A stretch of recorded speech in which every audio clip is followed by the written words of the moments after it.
What's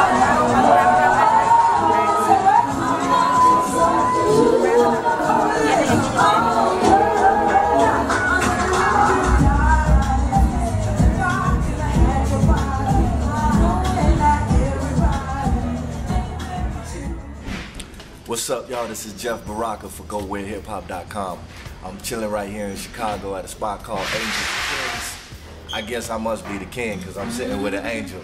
Estelle. Aww, good. How are you? I'm good. I'm chilling. Good, good. Thank you for gracing us with your presence. First, let's start. What are you doing in town? What are you doing in Chicago tonight? Well, I'm here performing with for Dwyane Wade's charity foundation. Oh yeah. I'm excited. Okay. You know, it's the first time like I've been embraced by the basketball community. No, I'm joking. Well, I mean, you know, Dwyane Wade is an amazing guy, and, sure. And I love the work he does for his foundation and what he does with him and his sister do for Chicago and for just for the kids. Certainly. So I'm a big supporter. Certainly. Man, that could lead us in all kind of directions. Obviously, the quote-unquote giving back to the community now is so important, and looking out for our disaffected youth.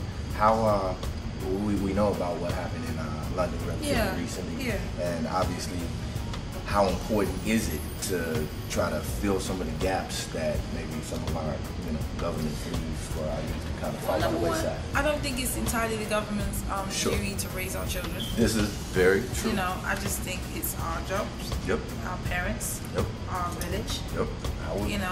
And so it frustrates me at the same time. I know why the kids were rioting. Sure. But it frustrates me the way they did it.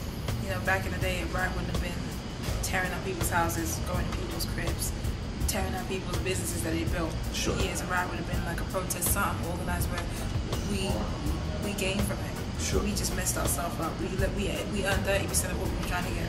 Sure. And now we have to go back and pay for that. Yeah. The kids are gonna get everything's locked down. Yeah. You thought you were gonna get a school center out of it. No, you get nothing. You get less than a school center. You know what? You get locked up every 10 seconds. You and your friends. You get locked up 10 times faster now. Wow. They've just completely cancelled out everything for themselves.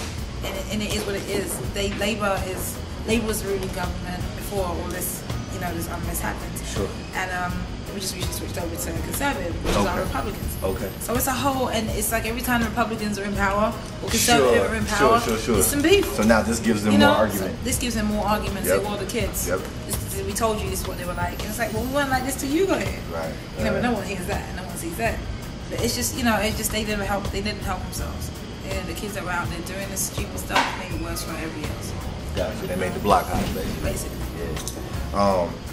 Wow. Talk about that can lead us into all kind of other directions. Just talk about okay, so you have that perspective of what's going on there. You have your perspective of things that you see here. You're able to easily make those correlations. Yeah. Talk about being a global citizen and now how your music career has allowed you to see the world, and you can put pieces together and see whole pictures. How does that influence your music too? Well, man, I've been traveling.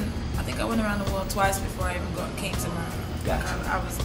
I had an album out in London before I had the album out in London. Right. The new album is a third album, It's y'all. the third one. Right, okay. Before I even had that, I had a mixtape, I had my own record label, so I've been everywhere twice. Sure. Before American Boy came out. Sure. So my perspective and my, the way I would approach songs, the way I approach everything is way broader, than the average first time worldwide artist. Certainly.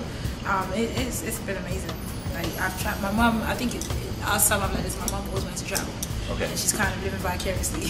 Okay. Through me. She's like, "Where are you today? Oh my goodness!" Sure. And I send her pics. I have little sisters and brothers, so she can't really just take off. Certainly. But she lives vicariously through me right now. So it's a lot. It feels good to have that. Be able to give that to my mom. Everything else is, there's important stuff, and that's one of the important things. Sure.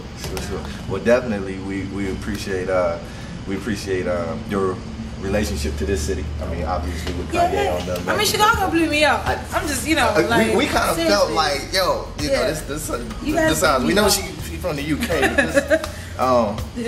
You get down with Kids in the Hall as well. Yeah. All right. I love this. Yo, what's up, Kids in the Hall? Right.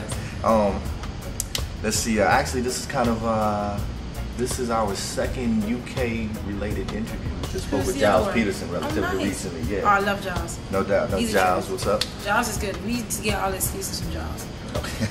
Giles is the guy. Like, definitely. Cool peeps. I want us to be the second. Jesus. Yeah. we trying to go global. No, you know what I'm saying? So I mean, and actually back to the idea of being a global citizen. If I understand correctly, I try to do a little Wikipedia. You know, if I understand correctly, like you have some Senegalese heritage. Yeah, my mom's from Senegal. Okay. She was born in Senegal, raised in Sierra Leone. Sure. Wow. My dad was born in Trinidad, raised in Grenada. So they were like parents would just flip into neighboring countries. All right. So I'm gonna go over here. I'm gonna go over there. Raise the kids here, give birth to them there. It's okay. Okay, so then we got this. This relates to the title of your album. All right, yeah. All of it. So you take all of this, all of you, all of that. You got this pot, this gumbo going on. How does all of you, everything that you accomplish in your upbringing and your culture, all the various cultures that you have access to, how do you reflect it through the music? Well, number one, again, I approached like the beat, I approached the music, I approached the songwriting from a big different perspective. You know, like I'm not trying to do what everyone else is doing. I'm going back to what makes me happy. Yep. So when I'm growing up and I was listening to like reggae and African music and everything, soca, all of that, all at once. I'm getting studio unless I can feel that bass line, get that beat out. You know, we ain't doing that. Go that way. You know, so everything sounds different. Sure. So I think that throws people a little bit when they hear my music from the off. They're like, I like it.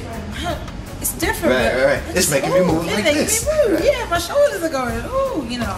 So it's that whole. I approach it from there. But in this album, this was like my most personal on some like I'm crying right now.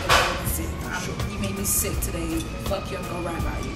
You know that kind of shit. And it's hurtful. It was painful. It was stretchy. It was happy. It was sad. I was doing push-ups in the studio.